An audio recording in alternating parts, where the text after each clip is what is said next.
Hi everyone, it's Amandine from the Pigeon Letters design team.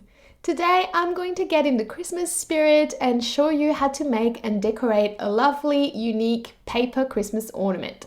You can hide a little surprise inside, you can pop it on your tree, and it's really, really easy, I promise. So to make your ornament, you will need the template that you'll find on the blog, and you can either print that on a piece of A4 200 GSM paper, which you can see my printer hated, or you can print it on regular paper, cut it out with your scissors and trace it on your actual final paper. Then to decorate the ornament, I'll be using the Pigeon Letters filbert brush with some watercolor and the Pigeon Letters Monoline Archival Studio Pens, which I just got the whole series, and I'm really excited to try them out today by creating some lovely Christmas patterns. And finally, to build your ornament, you're going to need some pretty string. This is butcher string that actually matches my jumper. I don't know if you can see. And a hole puncher of some sort. This is a regular office one. I'm sure there are better ones out there, but it does the job. And that's it. The first thing we're going to do is create a nice watercolor texture for our ornament. And for that, I'm going to mix a vibrant peachy color. So here I'm using some Pyrrole Scarlet, and I'm going to add some buff titanium. And then I'm going to dirty all of this a bit with some yellow ochre. And that's going to give me that peachy, punchy hue, which is not your traditional Christmas color, but here in Australia, Christmas is in summer, so I liked the idea of a fresh, fruity color. But of course, feel free to use whatever color you want, that's totally up to you. Then we're going to flip our piece of paper, so the template is facing down. And we're going to create our texture on the verso. And I'm going to go for a bit of a rough, free-handed texture here. I'm using the filbert brush with very little water so I can get really clear brush strokes. But I still want enough water that the color can still sort of bleed and evolve over time, which is the beauty of watercolor, really. That being said, as usual, I'm trying not to overthink this. I want to stay spontaneous and not overwork the texture. So it doesn't really matter what it looks like in the end anyway, because this is only going to be the background for our pattern. So here we go. Once you're happy with your texture, make sure that you let it fully dry before moving on to the next step. All right, now that it's dry, we can cut out our shape. And I'm going to speed up the video here because it's pretty boring watching someone cut paper and you don't need to be shown how to do it.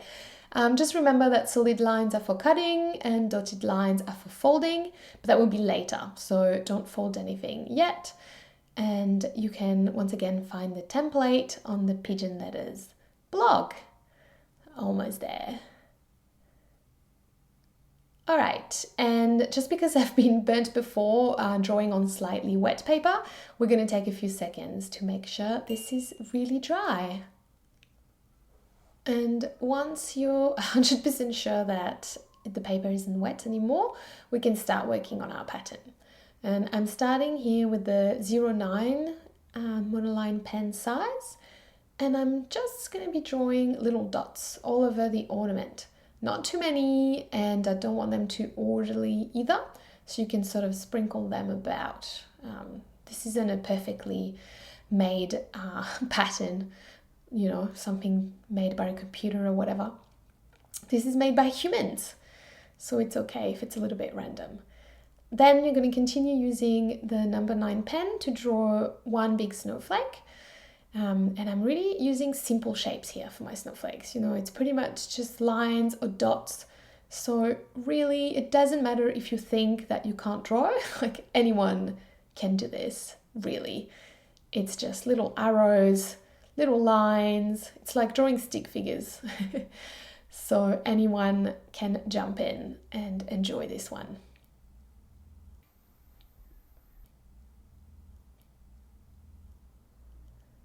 Okay, we're going to move on to size 07.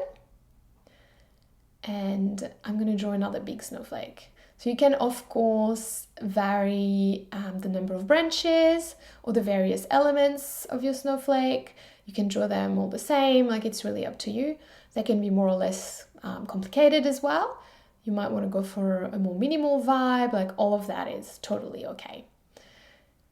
And you might want to think of this not necessarily as drawing, but more maybe as meditation. It's very peaceful.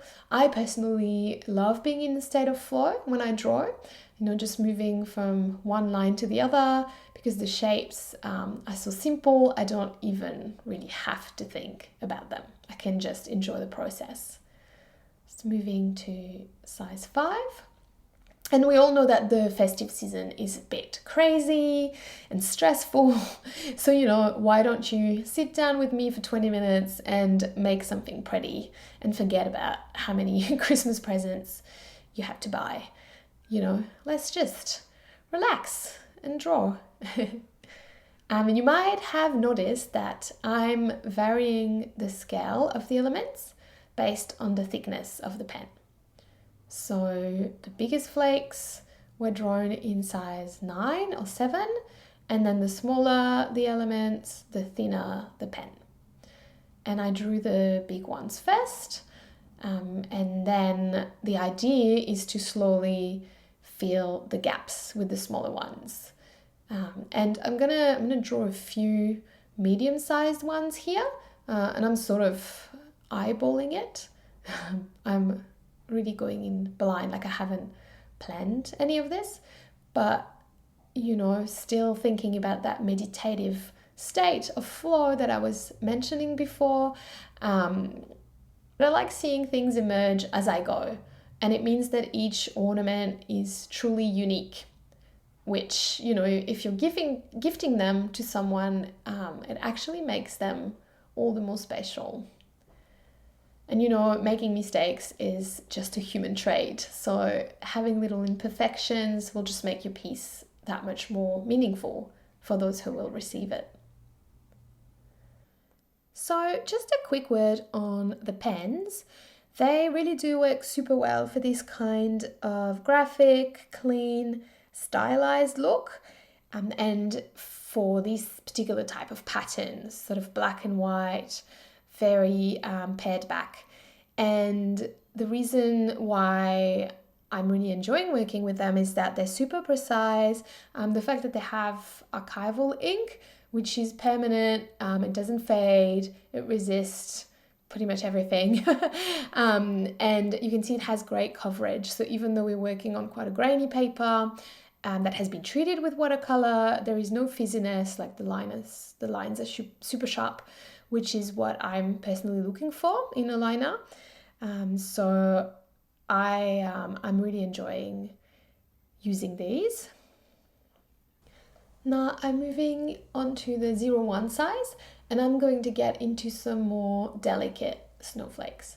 Once again, I'm matching the size of the scale with the pen. And I really particularly love the way that the rough texture of the watercolor is interacting with the super graphic, more elegant pattern. And obviously this is the pattern I came up with, but there is so much inspiration to be found at this time of the year. If you want to draw reindeers and candy canes, go for it. It's just one way you can do this. And I don't like being too prescriptive either in my tutorials or my classes. So I want to leave space for you guys to make these projects yours. With that being said, I would love to see what you come up with. Like, show me your own stuff, show me your interpretations, tag me on social media. I would really love to see sort of what all of these little paper ornaments end up looking like. So yeah, don't hesitate. Or even send me a DM or whatever if you don't want to tag me. But I just always really enjoy seeing other people's work. You've probably noticed that I tend to jump from one part of the pattern to another. I change pens really often. I would describe myself like a a flutterer, like I'm like a pollinator, you know, like a bee or butterfly. Like I jump from one thing to another, and that's something that I do in my illustrations as well. That's not at all a particular requirement for this. Like you can be more methodical if that's how your creative brain works. We all have different ways, different process, I guess, and mine is just a little bit erratic. As I go along, I'm still trying to keep an eye on gaps in the pattern, spots that look a bit empty, and then fill them out with more snowflakes. But like, I don't want to over embellish, which is a habit of mine. So I'm trying to keep an eye out for that and sort of knowing and finding that balance between not enough and too much. So just filling out the space with more snowflakes, all of them a tiny bit different. One small tip while I think of it, and it might be a bit random, but it just popped in my mind.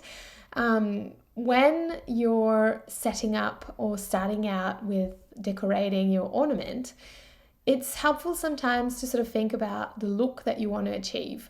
So for me, I knew that I wanted that rough sort of watercolor wash in the background. I knew that I wanted super crisp, super sharp, graphic drawings and sort of create a pattern out of that. And even though I didn't have all the clear details and exactly where each snowflake was going to be laid out, I had a sort of an idea of the final vibe, which is this kind of like cute DIY paper Christmas decoration, but still with a little touch of like elegance, I guess, with the black and white and the very soft wash.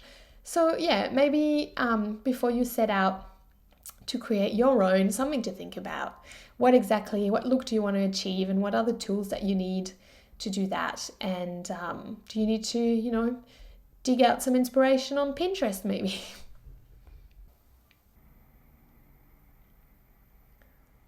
All right, we're almost there. I'm sure you're over watching me just add more and more and more snowflakes to this right after I said that I over embellish stuff, but we're almost there. And what I'm doing right now with the 01 pen is adding fine details. So either tiny little stars or tiny dots, and they're going to come sort of link everything together so that all my snowflakes can kind of flow from one to another. And once again, I'm not really thinking about placement. I'm just kind of winging it. Put a dot where it feels good. If I end up putting it somewhere that I don't like, then it's okay. Who is gonna look at that particular dot and think, oh my god, that does not belong here? So that's going to be pretty much it. Once I'm done with these last few details, we're going to move on to actually making the ornaments. So you can prepare a little gift, a little something that you want to put in there, a little treat. I put in mine a mini knitted donut that I hand knitted. Maybe that should be my next tutorial. But you can pop whatever you want in there, and I'm sure someone will be very pleased with it. That's it for the decoration part. Now we're going to move on to folding, and I have a little trick which is to mark the fold with my fingernail, and that makes for a cleaner fold basically, and it's easier to follow the line if it has been marked first. There's actually a tool for this in bookbinding. I don't know the name in English, but I used to own one. I don't have one anymore, so I'm using my nail, but it works pretty well. You can see the folds are pretty neat, pretty clean. So now we can move on to the next part, which is punching the holes. So here's my hole puncher. You're going to punch a hole in each branch of the template. If I had a better puncher, I would probably make smaller, neater holes. But you could even punch them with a needle, really. Like you could get maybe a tapestry needle or just a simple embroidery needle maybe, and use that for your holes. But this is what I have. So I'm making giant holes. You could even use a Stanley knife actually and do a little cross if you wanted to, but that's it for me. Here are my 4 holes. Okay, so now we're going to tie the string. So grab your string or your ribbon. 30 centimeters should be enough for this particular pattern. I just use leftovers. And then you're going to thread it through one hole going in and then through the opposite one going out. Make sure both your tails are about the same length. Yep. And then you're going to tie a knot, keeping it inside. So what I mean by that is that you can see that the pointy bits of the branches are coming above. So like the knot is under. It's sort of inside the box. Then you're going to thread one tail through one hole and then the other tail through the other hole going out. Here we go. And then when you pull, it's going to close. That's it. And now you can make just a simple knot again with your two tails. Simple knot like so, and then make a bow.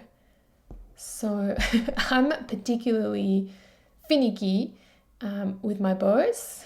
I like them to be perfect. Each loop has to be exactly the same as the other loop, and each tail has to be exactly the same. So indulge me while I play with the strings. Obviously, you don't have to do this. That's just my own personal quirk. So you can see one loop is bigger. It's annoying. So here we go. And then once you're sort of happy with how your bow looks, oh, I made it different again, damn it. Okay, once you're sort of happy with how it looks, you can grab your scissors and then you can cut both tails so that they're the same size. I'm never gonna get there, guys. Okay. Okay. All right, so you can grab your scissors and then cut the tails so that they hang at the same size. And that's it. How quick and easy was this? I know you're busy. It's the silly season. I've got you. Here is our little ornament slash gift box slash treat purse. You can call it however you like. I hope you enjoy making this adorable ornament with me. And if you end up making one or more, remember to share them with me. I'd love to see what you made with this tutorial. And of course, happy festive season. I hope you have a wonderful time and I will see you next year.